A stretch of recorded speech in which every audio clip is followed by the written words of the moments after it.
Hi, welcome to the Closet Philosophy Podcast. This is Janine. I'm a personal stylist. And this is Kristen. I'm a fashion writer, and we're here to uncover the ways that your personal style is so much more than just clothes.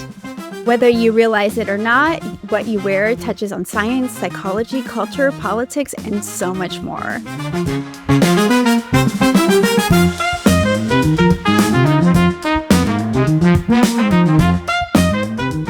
Today, we're excited to welcome Jenn Harper, the visionary founder of Cheekbone Beauty.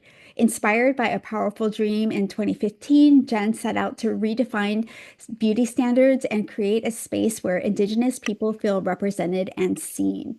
As one of the first Indigenous-owned cosmetics brands, Cheekbone Beauty is not just about makeup, it's about empowerment, sustainability, and honoring culture.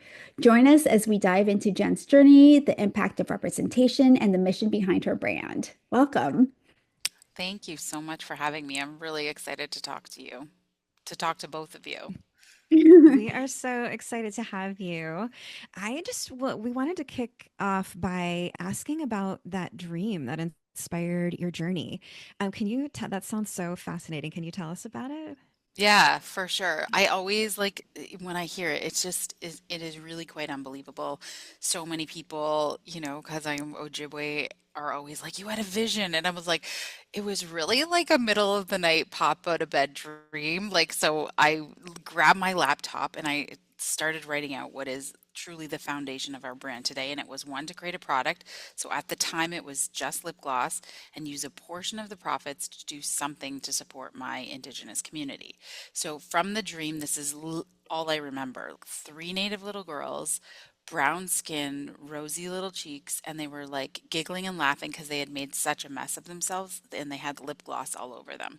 I don't know how I knew it was lip gloss. I don't know any of that, but a really important part of I guess the backstory is, like, I have this dream. It's January of 2015. So a few things are happening in my life. I feel like was at this kind of crazy intersection. I was newly sober, so I had battled alcoholism for many years. November 26, 2014, I got sober.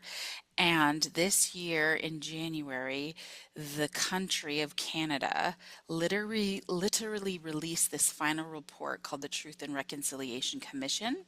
And it was this 6-year project of Indigenous people, the Canadian government, and their discoveries of what the Catholic Church did along with the government to actually assimilate Indigenous people into our culture.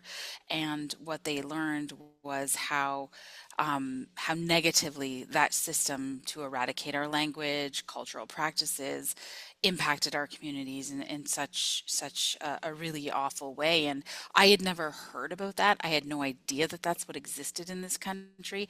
And then, most importantly for me personally, I didn't realize that that's what both of my grandparents survived. And so, as a young girl growing up, I was 38 when I'm learning these truths. And as a little girl and into young womanhood, I literally just remember constantly thinking my family was just dysfunctional and messed up. I didn't really have an answer. And so, new to sobriety, and I just had this aha moment of, like, after this dream of, oh my goodness, like, this explains everything. Like, Mm. I am not just messed up. I didn't just have this addiction for no reason. This is something called, a term I've learned since then, which was generational or transgenerational trauma. When a group of people are faced with an event, and this was my grandparents, that they're not equipped to deal with, nor should they have ever had to be. They were six. She was 6 years old when she was taken from her home community, forced to live there till 16. And now what?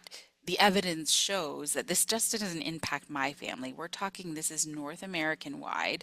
You Mhm. can find articles in, like, the Washington Post and the New York Times that they have literally dug up Indigenous children's bodies around these schools in unmarked graves.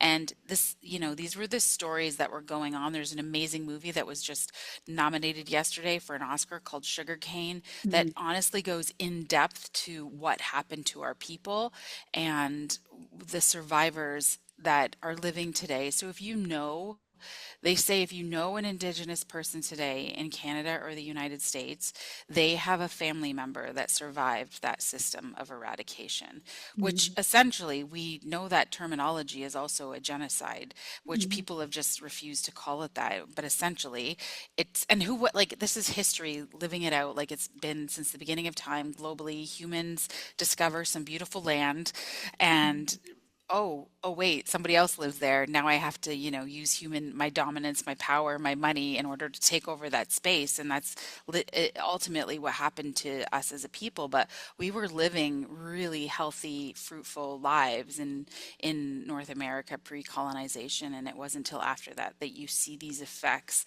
that it has had on our culture. We're changing, and I really hate that this, painful narrative exists. But I really felt after having that dream, I'm like, how can we really be a part of changing the story? Like, can we show our people being uplifted? Can we show the beautiful parts of our culture through a beauty brand? Like, could this even be possible? And those were all of the ideas that I would kind of just bounce around and write down. And finally, it was November of 2016. We launched an e-commerce store. I was still working my full-time job selling seafood, but at nights and on the weekends, and I'm a mom of two, I would work on this little business, and we popped up a website and e-commerce space. And in those early days, it's so interesting because you think like all these people are going to be flooding to the shop, but obviously it was like my mom and my family members that went at first. But that's just the beginning. And I think when there's really this big intention and passion behind things, I really feel that's why our business and the brand has been successful. Like, we weren't just here. The world certainly didn't need another lipstick brand if we get talking about sustainability, which I hope we do. But we know we didn't need people to go buy more stuff, right? But one thing that I knew for sure was missing in commerce, in the marketplace, was something that represented Indigenous people. It just didn't exist. There was very few brands ever to take up space. I'm not sure if you're familiar with Manitoba Mucklucks, but it's one of the biggest that I know that was literally owned authentically by an Indigenous person, and it was a boots and footwear company that has existed for like 20 something years, but they really didn't become a brand until possibly like the last 15. And I really knew what that brand and how it made me feel. And I thought, is there a way to do this with our other kinds of products? And I feel like our community has such incredible things to offer that there certainly needs to be more Indigenous brands on available for people to purchase. That is incredible. Like It is. there's so much in what you just said, and it sounds like your dream was like the kicking off point for a lot of healing, a lot of generational healing and making sense in the world. One of the things that, and I'm kind of going a little bit off script here, but like, one of the things that you were bringing up is, how the world probably didn't need another lipstick brand. But and also, but you're also talked about invisibility, hyper invisibility of Indigenous people in society. A lot of times when, because like I'm half Indigenous, and usually when people hear that, they don't really know what to make of me because I don't adhere to like what that vision of what Indigenous people should look like or should be doing or In should be their talking minds. about. Yeah, and I one of the things that I really like about Cheekbone is that it's very much in the present. There's roots, yes, and it's very t strongly tied to the roots, but it's also very anchored in the present and the future. And I'd really like to hear you talk about what that means in the context of existing as an Indigenous person in the world today. Mm, such a great question. And to be perfectly honest, like, I felt I didn't have the right for many, many years. When you talk about healing, um, that is absolutely what I needed to do to first literally address this for myself. I Mhm. didn't believe I was Indigenous enough. I'm half Ojibwe. My mom's like settler to Canada. Her family is like I don't know, fourth generation Canadian, but like originally from Ireland, Scotland.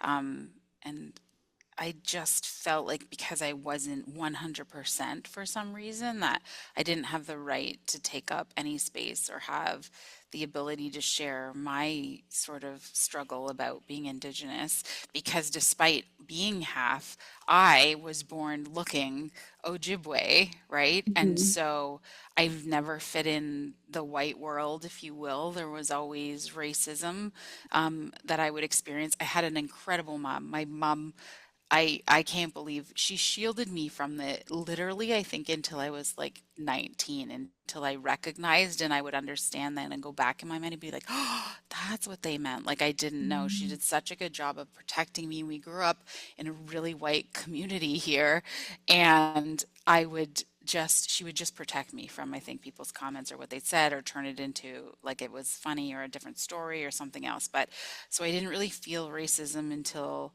older, and as I got older. And when I did, it is so painful. And I believe that I probably would not be the confident woman I am today had I had to grow up with that kind of racism. And I say that because I think of my reservation that I'm a registered member of, where my dad lives, where my siblings live, nieces and nephews now. When I go visit them and I go into town, I'm treated like garbage. And it's unbelievable that that's what my family members have to constantly grow up with, or the little ones. I think of like my little nieces and nephews, like that is just all they're going to know. But I was protected from that until I got older. So I think it actually helped build my confidence. And then in my 20s, I really started to, you know, go back into a shell, if you will, because I started to recognize how uh, not accepted I really was in the world as is. Um, and then, life of, feeling abandonment issues from my father, leaving and moving back to the reservation and being so far from me. But that then that sort of comes to life. And then I realized in the healing portion of me denying it. And what I started to do in my 20s was deny my culture or who I was. People would ask and I'd be like, or like they would sometimes just assume I had a tan from the summer, and I would never really want to talk about my Indigenous roots. But when I started to heal, I really see now the importance of being whole and just being.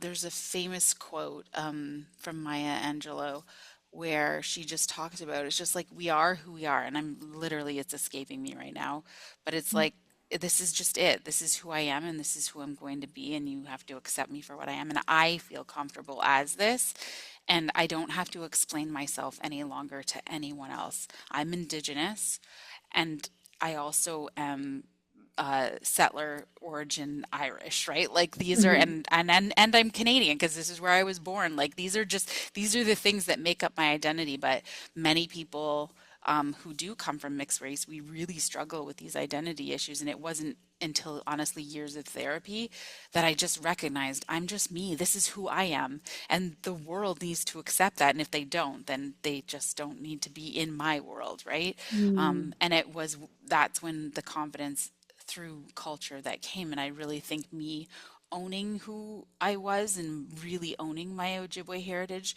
made me feel like I had value in the world and I did have something to offer.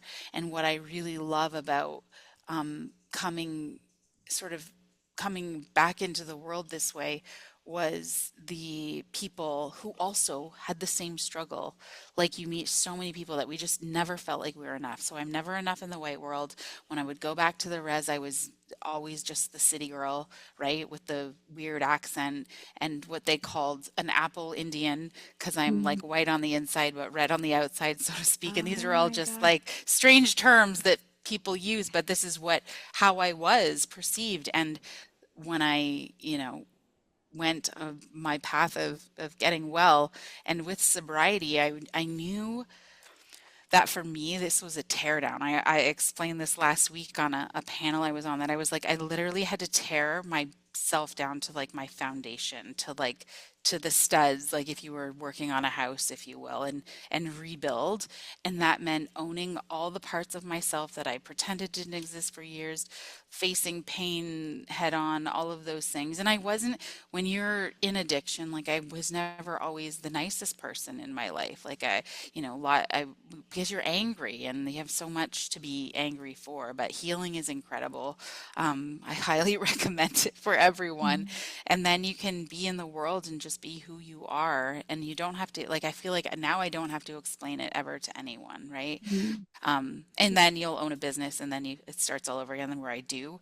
And then I understand professionally why that is. People have felt robbed and betrayed by people who have completely, let's be real, lied about their identity. I'm not going to name names, but there's really famous people who were celebrities that did that and have Mhm. no indigenous um, heritage whatsoever. So, and it's never for me or any other human to judge somebody about how much indigenous you are, because those are all parts of who we are.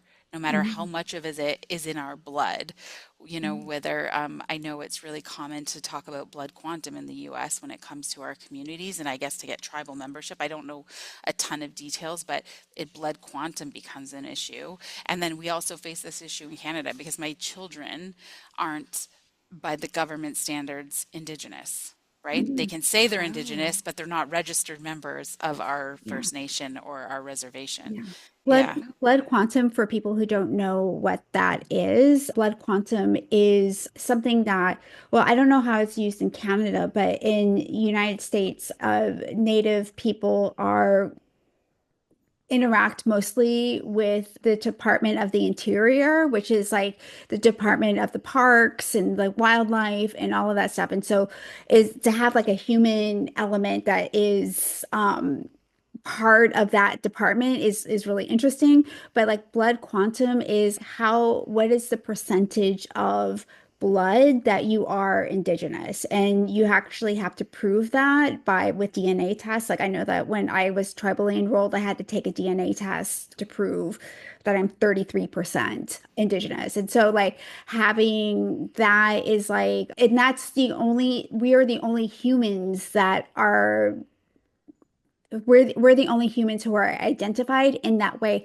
Only animals are categorized by their blood percentages. And so it is like a very racist term and is also used to erase indigenous people by saying like if you are not a certain like I think it's like 25% like Yep. indigenous, you are not indigenous anymore. And it's a way to erase us because there is a lot of like interracial marriage like within the communities. There's a lot of mixing. Of course, like this is just the way that the world is. And so it's about making people not indigenous or not feeling like they're indigenous enough. And so, and I think that it's really interesting that you were saying that you didn't feel indigenous enough to take up space. And that's something that I have like always struggled with like even now to like this day, like, I struggle with this. And like, and that is something that is like deeply rooted in colonization and making us feel like 100. we Yep. shouldn't be here even though like we absolutely should. And so yeah.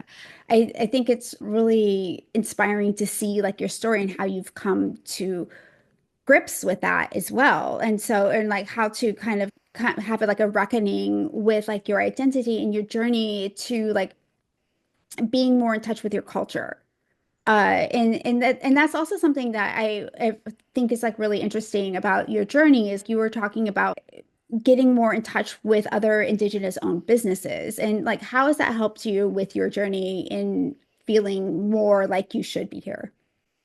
Oh, wow. That's been such a big part of it is the community of people that essentially I feel like we've all had the same struggle. And you like nailed it by saying this was like systematically designed to like not make us feel like we belong here. And if we were here, it's like, shush, be quiet. You're only this much, so you're not enough, right? Like, Yeah. and then it would again make you feel isolated, alone, and make you not feel good about yourself. What it did to me for years, what it does to you as well, it's that whole idea of like you're just not enough. And we are perfectly enough, and we are Indigenous just the way we are. And that is the facts, and no one can tell us that that's not who we are or where we come from. And when it actually, like, I can recognize now where addiction could come in, and it's like I was not whole.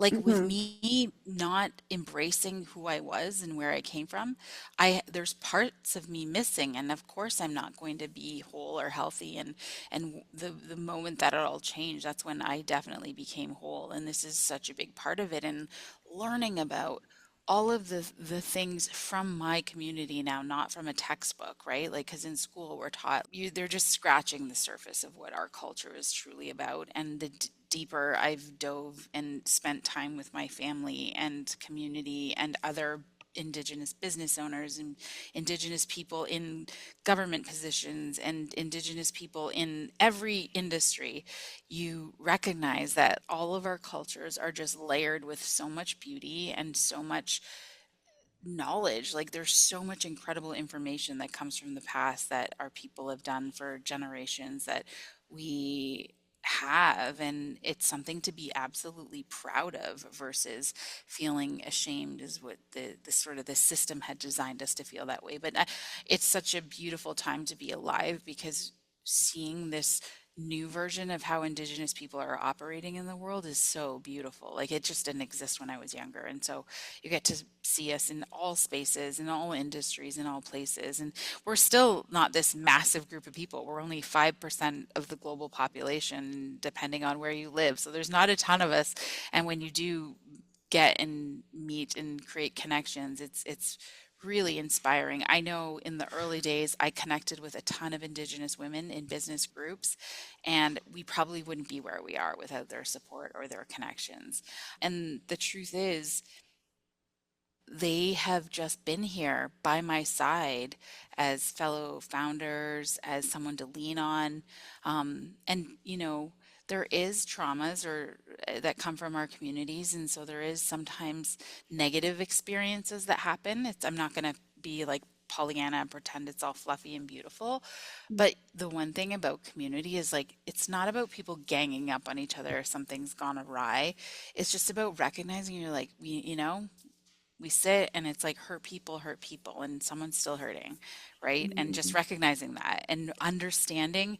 Once I understood the literal trauma that we have been through, I now look at every situation differently. Like I even look at not just my own community, but the whole world. You can watch the Hmm. news and you hear this person who killed somebody in a car accident, and then of course they could have been drunk driving.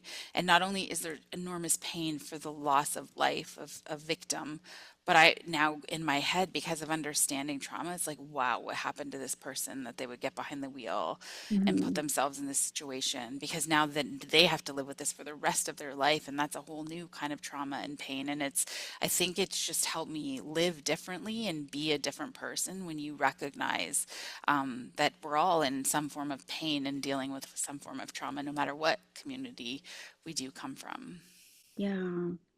Yeah, absolutely. I think there's like a book by Oprah and some other doctors, like "What Happened to You?" And Yes. instead of asking what's wrong with you, what happened to you? Because like a Yeah. lot of times, like your trauma is affecting your choices that you make today. And so one of the things that I think about a lot is, in terms of my business as a stylist and as a person who creates fashion content online.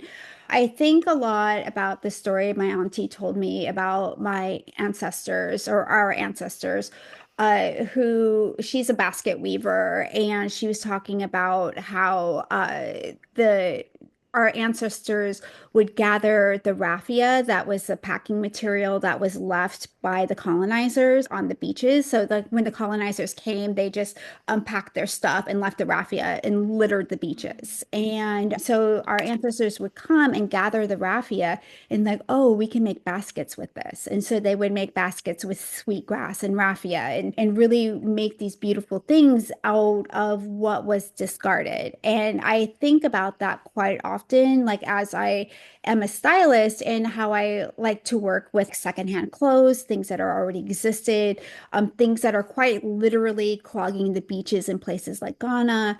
And I feel like a strong connection to my ancestors when I am conscious of the practice that I do Mm. as a stylist. And so I would really love to hear because I've heard you mention this before, but I really like you to like elaborate this a bit more about like how your culture or like your connection with your ancestors have affected the decisions you've made as a business and how you want to have that go into the future.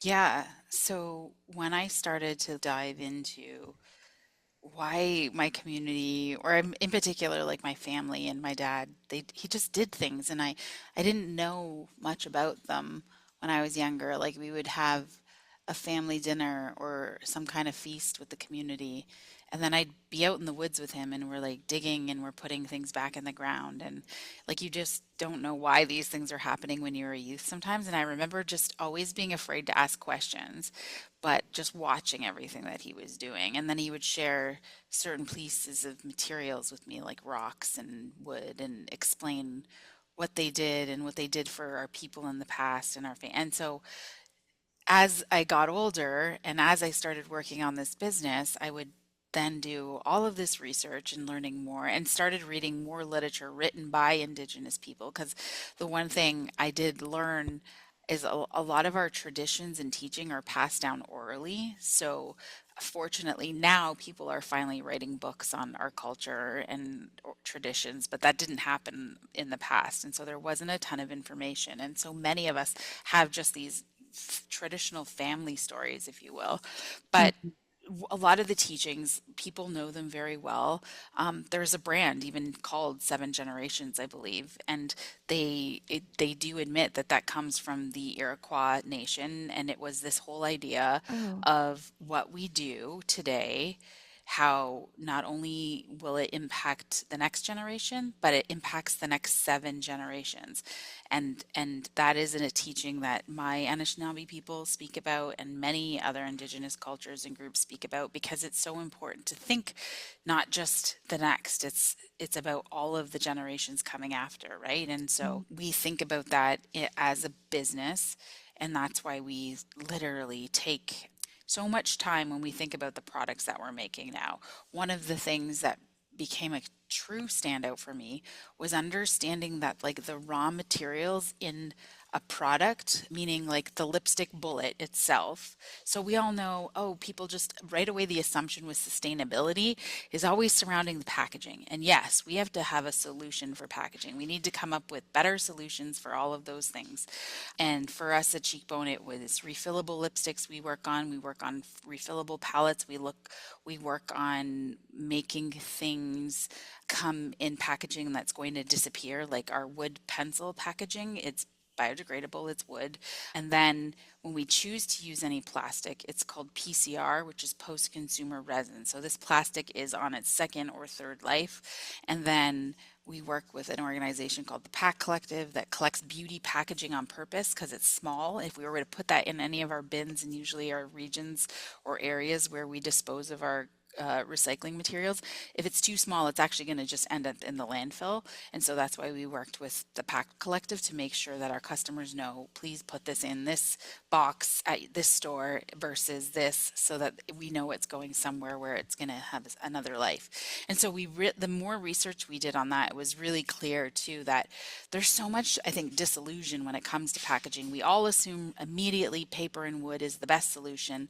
Unfortunately, these are ancient forests that are being destroyed. So we have to be so careful when we just think and make these assumptions that let's put everything in paper, let's put everything in wood, right? Let's put like there's a lot of things that need to be looked at down the entire supply chain, including the energy consumption when you're making those types of materials or packaging. So we went really hard on that. And then we got to the stage, early, this is all sort of happening in conjunction with one another, but then realizing that like the actual raw materials of a cosmetic product might not disappear in an ecosystem, meaning there's a lot of raw materials that don't biodegrade. So you're going to wear makeup, you're going to wash your face, it's going to go down your drain, you're going to use skincare for that. You're using shampoo, conditioners, creams, and these are all touching our bodies, sunscreens, whether we go in lakes, oceans, rivers, wherever we live, or even into like it's heading back into the ecosystem. And this is where you hear terms like the forever plastics. Well, we're not saying that being that dramatic, but there is ingredients that won't ever biodegrade, or the chances of it biodegrading are less likely than other materials. And so when Cheekbone, when we start, and this is wasn't how the brand started, this has been a real evolution for us. I've learned so much about formulations and raw materials and packaging over the last 8 years, and learned that that was something that was going to be important to our brand. And that was that our raw materials are coming from a natural source and that they will biodegrade. We say everything at Cheekbone is about 98% naturally derived in our materials. The one situation where are just honest with the world is pigments.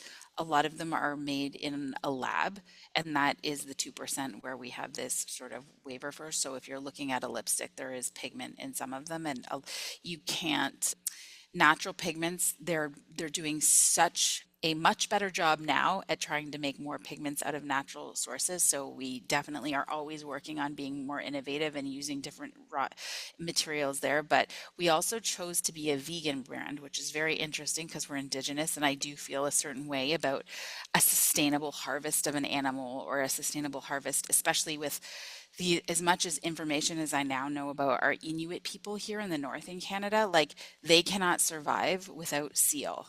Like, they need to eat it, because you can imagine their ground is frozen Mhm. for how much of the year. But they don't just harvest a seal and throw all the parts away. Like, they're using the entire animal, and it's part of their livelihood, and it's part of their culture, and it's part of who they are.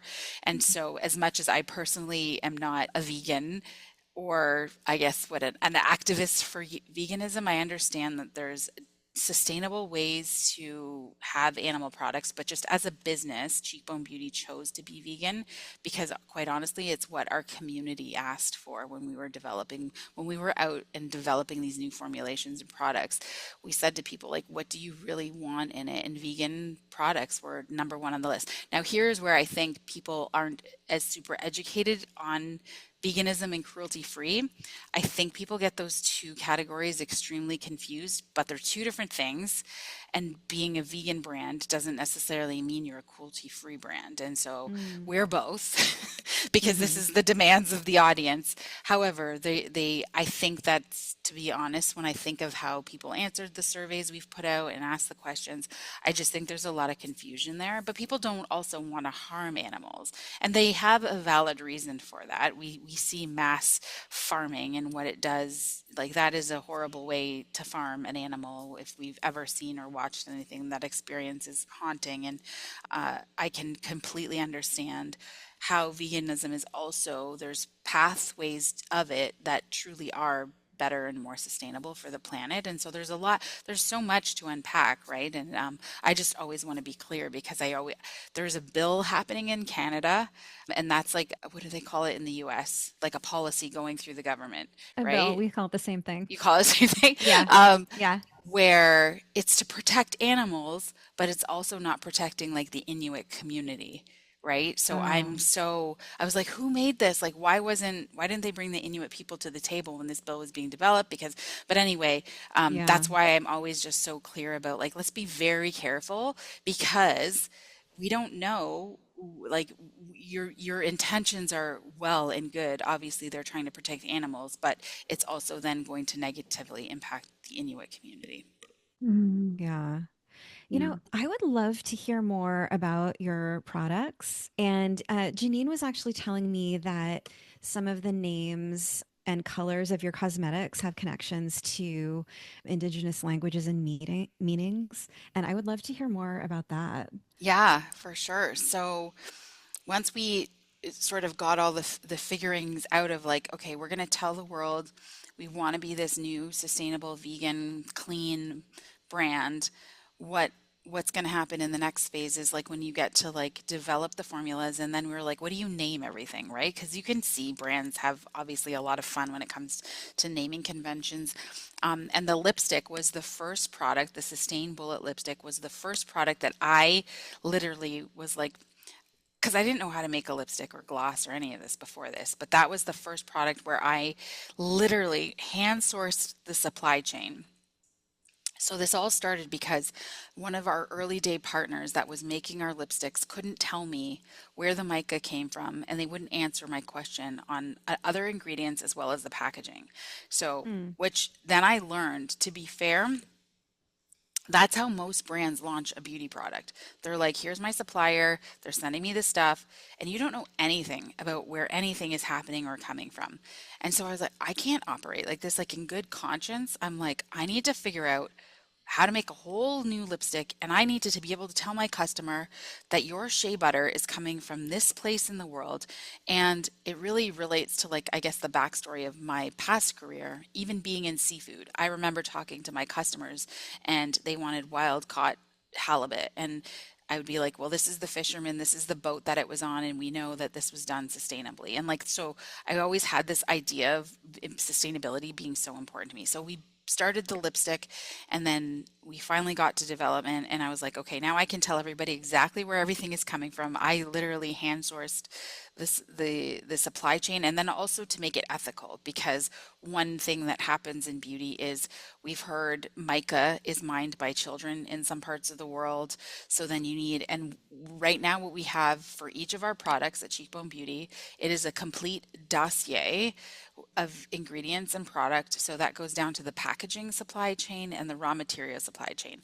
And now, granted, I'm not going to send that just to any customer that asks for it, but surely if they came to me and said, where do you get your shea butter? I can tell them and ensure them that it is an ethical supply chain. Here is the certification that tells you that from that just one ingredient in it. And meanwhile, there's, probably 10 other ingredients in there plus where we get the packaging from. And I think that's really important, that customers don't understand that brands should know all that stuff.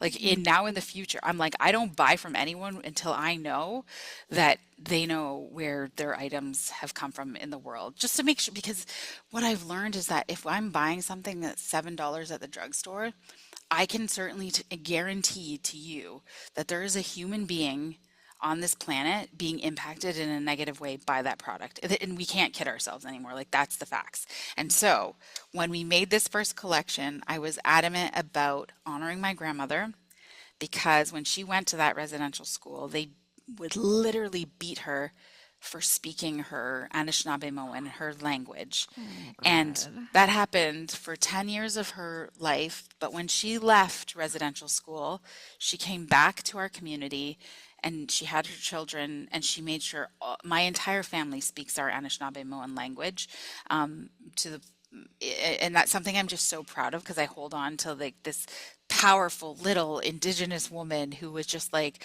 I fought for my life to stay alive, and now I'm never going to let them think that they beat this language out of me. And I was like, how can I honor her, not only by the scholarship fund that we built around the brand, but also each and every one of these lipsticks is a different word for earth or land in a different indigenous language from different parts of North America right now. So Aki is our like blue red, and that's the word for land or earth from my Anishinaabe language. And then we have this like beautiful 90s brown. And it's like, it was so much fun actually to do this, because it's called a whore, which is the word from the Tongva people, which is modern day Los Angeles. And like the 90s brown color was like big out of there. We did a hot pink called Hacky that comes from New York City. And we just like really, we just launched one in September called Yakni, which is the language of the Samoan people from Florida. So it's like this burnt orange. So it's like, how do we relate all the colors with the people and the language? And it's my little rebellious way of like force. These words are hard. If you saw it on the packaging, they're not easy to say. We do on the website phonetically lay it out for people to help them make it a little bit easier.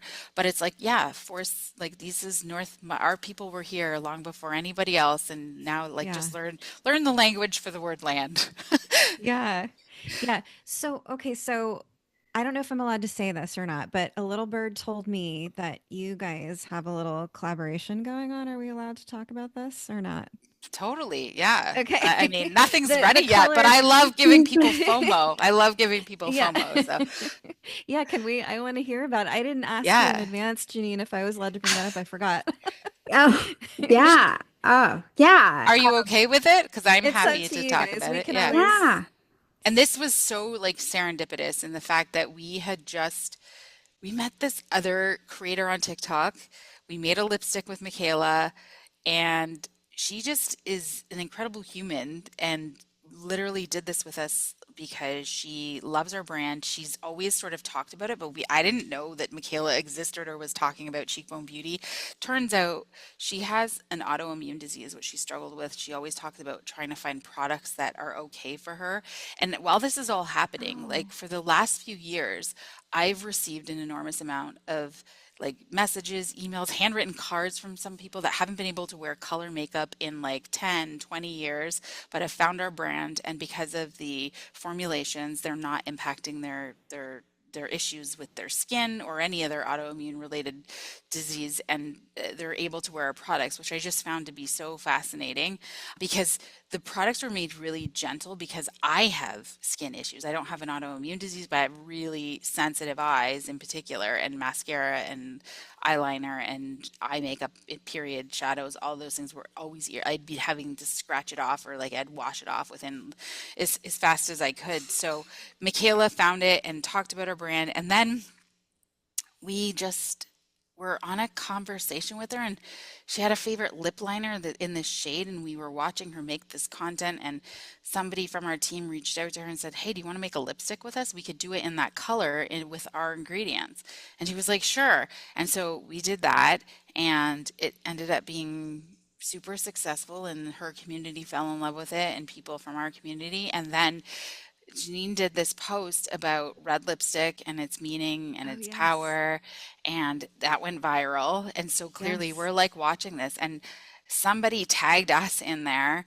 And I don't know, did you, so I get the story straight, did you mention us in the not in the video, but in the comments or something like Someone that? mentioned you in the comments, and then Yeah. I took a look, and then I just bought a lipstick, and I said, "Oh, I just bought the lipstick." Yeah. And So then then, that has like because 50,000 she likes Very now. organic.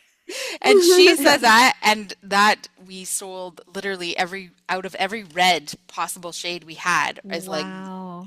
gone, which has never happened because we don't like lipstick isn't even our like number one seller. A lot of our face products are, and our mascara is the number one seller. So anyway, we were like, oh my goodness, this is crazy. But then I started watching Janine's content, and then I'm like, oh my goodness, I would love to do what we did with Michaela with Janine. And so we won't get into all the details because we'll save the like the super Yeah, secrets for later, but like there'll be something red. I'll hint that coming right. something soon-ish. We don't know when exactly. That's so Yeah, yeah. exciting. I mean, yeah, red is like so my tribe is Squaxin Island. It's a Coast Salish tribe in the Pacific Northwest, and like red is a very powerful color in that, and it carries a lot of different meanings, and especially in the art. And the painted red mouth is something a recurring motif. So I will leave it at that. What it means in all of that is we'll talk about that in the future, but red is a powerful color, and I think, especially in today, how people are looking for ways to show their values in a very easy to do everyday way. And like the red lipstick was used in World War II because apparently Hitler hated red lipstick. And so the US government incorporated Victory Red as a lipstick in the women's Marines uniforms. And so all the Marines had to wear red lipstick. And the whole idea of wearing red lipstick was to show defiance against fascism. This is something that, and then also there's also other ties to feminism and red lipstick as well. And so there's a lot of different meanings. And I think that it's really important to start to think about these things like as we, move forward in the future, because there's so much going on, and it's just to not think about what things mean is a tremendous missed opportunity to really like live aligned with your values. So I actually have like a question for you before we wrap up. So for someone who is, like I did a video about how clothing doesn't mean anything anymore. Like there's no like it used to be like if you wore combat boots, you were probably like punk rock or you probably like anti-capitalist or if you wore like certain clothes that meant things about you, but that's not really true anymore. And then I brought up some like indigenous and African designers that are incorporating meaning into their work.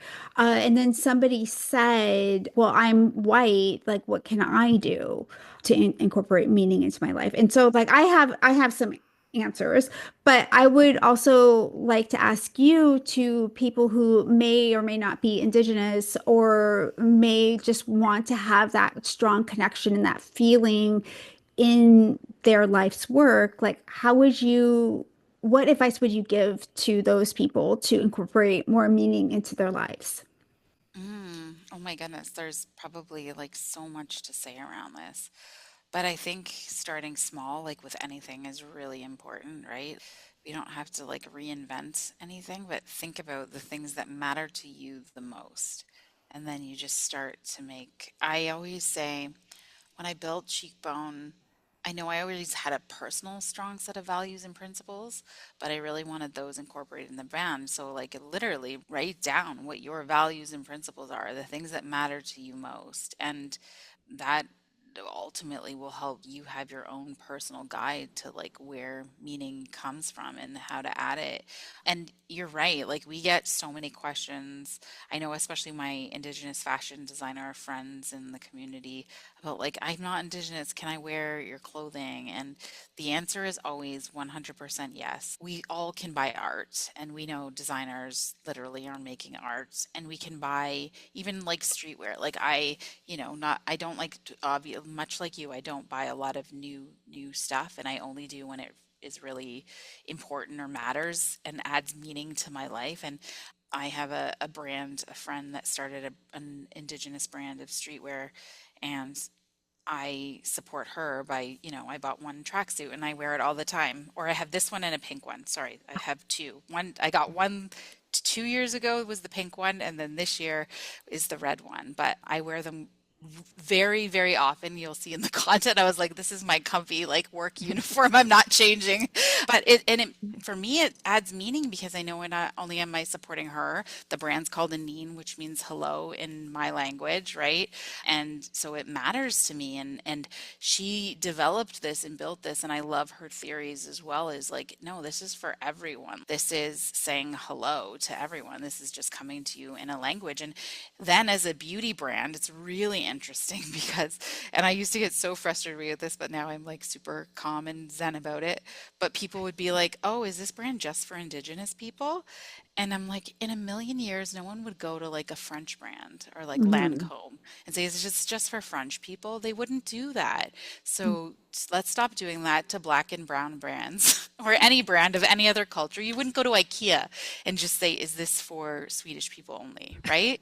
You wouldn't. Yeah. Yeah. You wouldn't go in a Hyundai car and be like, this is just for Japanese people, right? Hmm. Like we wouldn't do that. So, Yeah.